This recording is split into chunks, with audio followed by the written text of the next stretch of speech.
Today I'm working on a 2017 Ram 2500. This has the 6.7 liter Cummins. I'll be removing the crankcase vent filter today and replacing it with the OEM one along with the gasket. The recommended procedure is to first disconnect both negative battery cables, then to remove the engine oil dipstick, and then third is to remove the engine cover bolts, which I'm doing currently right now. It would be best if you use either a 3/8 drive for this or a 1/4 inch drive.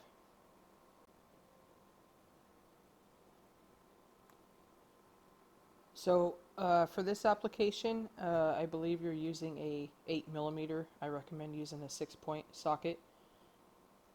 I'm using a mid-depth, I believe, for most of this, and then I think I went to like a shallow one with a 1/4 inch drive for some of the bolts in the rear, but we'll get to that process in a sec.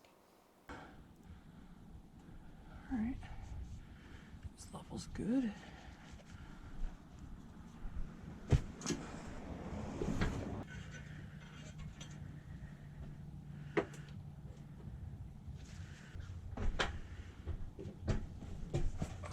It should come off, just like so. 8mm.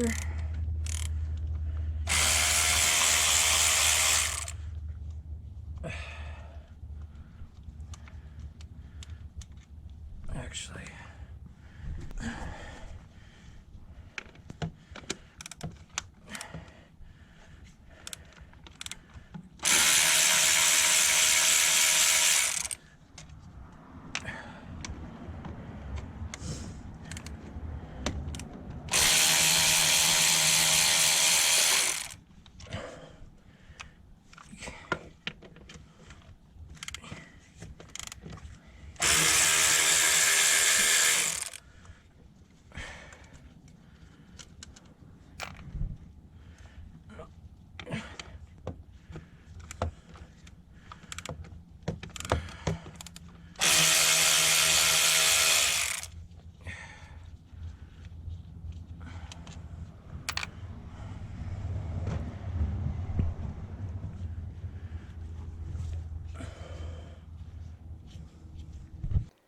As you're removing the bolts for the breather cover, you're going to come to the crankcase pressure sensor, the harness right here, and you have two options. You can either disconnect this, and if you do that, you're going to also have to remove the breather hose as well.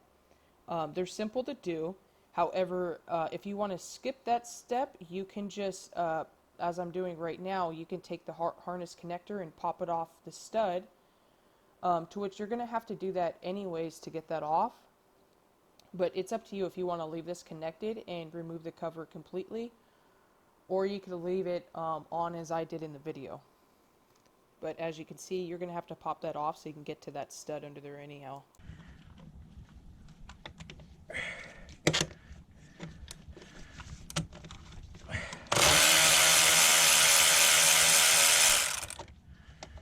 that one gets the stud. And now, let's see.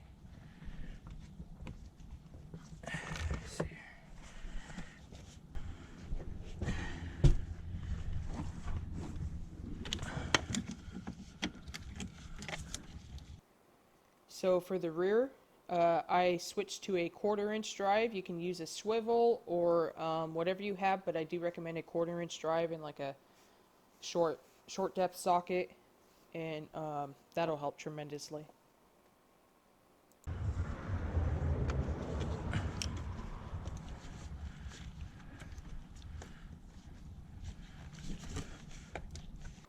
And there's another connector, I believe, in the back here with like another stud that you're going to have to pop that off as well so you can loosen and get that bolt out.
I believe there's 8 bolts total that should be removed, including those 2 stud ones for the connectors. Don't forget to remove the oil fill cap before you try to remove this cover. Like I said, if you want to pull off the hose and just disconnect those connectors, you can, and you can take the cover completely off and do so. However, I decided to leave it connected. This truck, I think it had under 100,000 miles. I'd have to double check. So what you're going to do at this point, you're going to remove the breather element. If you're not removing the gasket, you need to at least do an inspection on that gasket, and at least you could check for gouges or cracks. However, I'm not going to do so. I'm replacing the gasket with a brand new OEM one.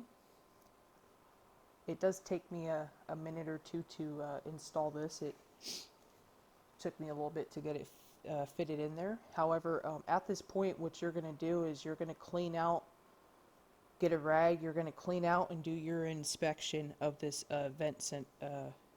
ventilation system. So you're just going to check the hoses, you're going to check for any kinks or cracks at this point. You should get a rag, a lint-free rag, and you should clean out this area, the surface area, before you install the new filter. So I'm just trying to get this gasket installed back in and get it fitted correctly, so that way the cover sits on there and it seals correctly once I get ready to install it. But like I said, just make sure with the clean shop rag, you clean that surface, that black surface right there in the cylinder head before you install the new filter.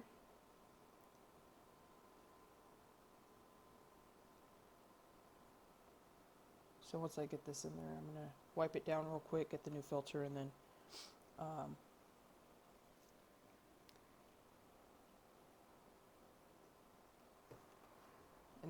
do the reverse procedure to install it.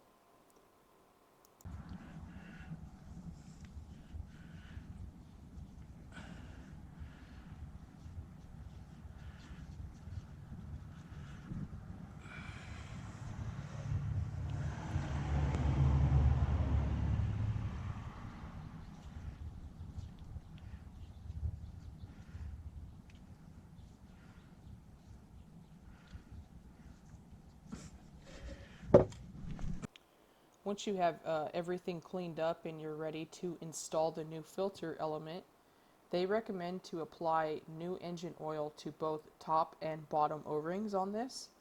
I didn't have any on me at the time, so a little bit of something is better than nothing, so I'm just using what I have on top of that cap right there. And once you basically have those looped up, you could go ahead and install this, and it'll be the reverse procedure.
Just be mindful during the installation process of the breather cover when you're mounting it back on here.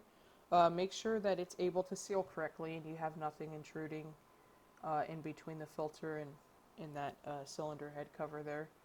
So you don't want any leaks or what have you. I also recommend when you're reinstalling these bolts to install them by hand, and that will help prevent you from cross-threading if you're using an electric or pneumatic tool.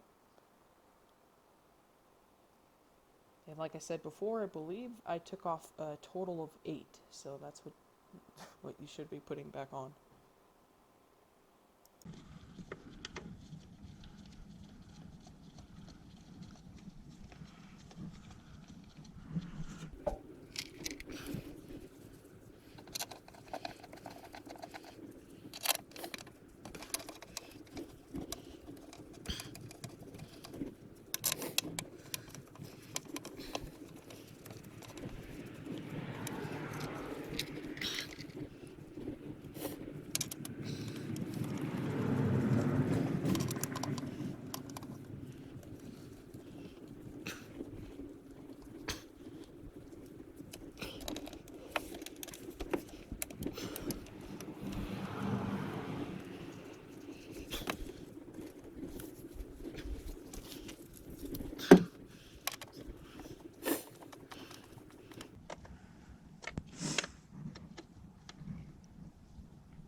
So once you have basically everything installed, at least all the bolts are on for the breather cover, I do recommend you can kind of tighten them down however you want. Sometimes what I like to do is basically start from the center and work my way out, almost as you would with like head bolts.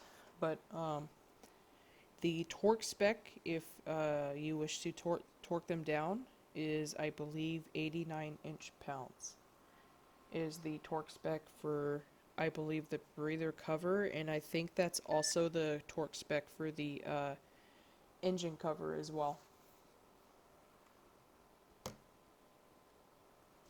And don't forget, after you're done torquing these down, to install that oil fill cap and the engine oil dipstick.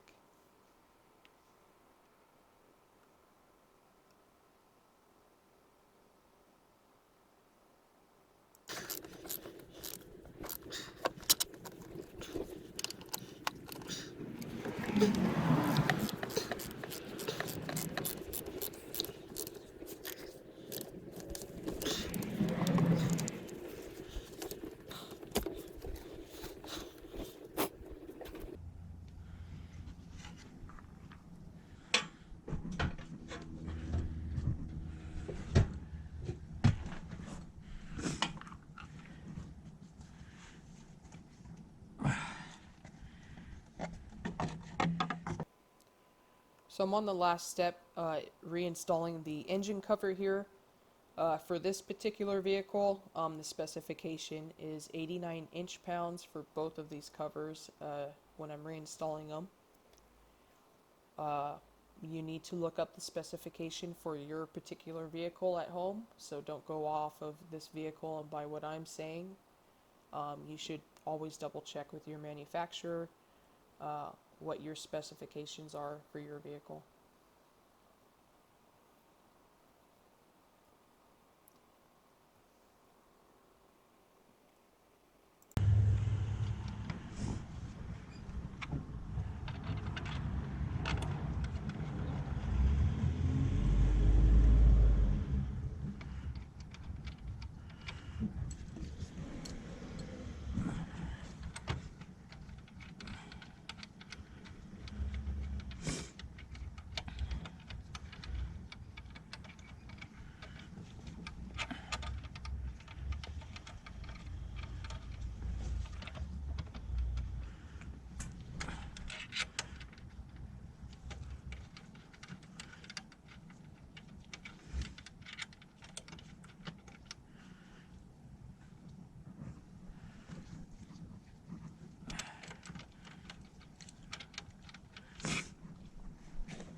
So after each repair now, I like to come back up and I like to do an inspection, and I like to double check everything, that everything was installed. If I spilt anything, I like to wipe it up and clean up my mess. And I also like to do an inspection of any fluids, and I like to look for any other faults or concerns while I'm underneath the hood right now and while I'm on top right now. And I just like, I take my flashlight and shine it in so I can see where the levels are at, and inform the customer if I see anything beyond the repair I just performed. And if I notice any visual faults when I'm doing this visual inspection, I'll inform them at that point. And also, I do this as well. I like to make sure, one, I don't drop anything, and two, I have everything installed correctly, and it's just a double check, really. So I hope you guys like this video. Don't forget to like and subscribe, and thank you guys for watching.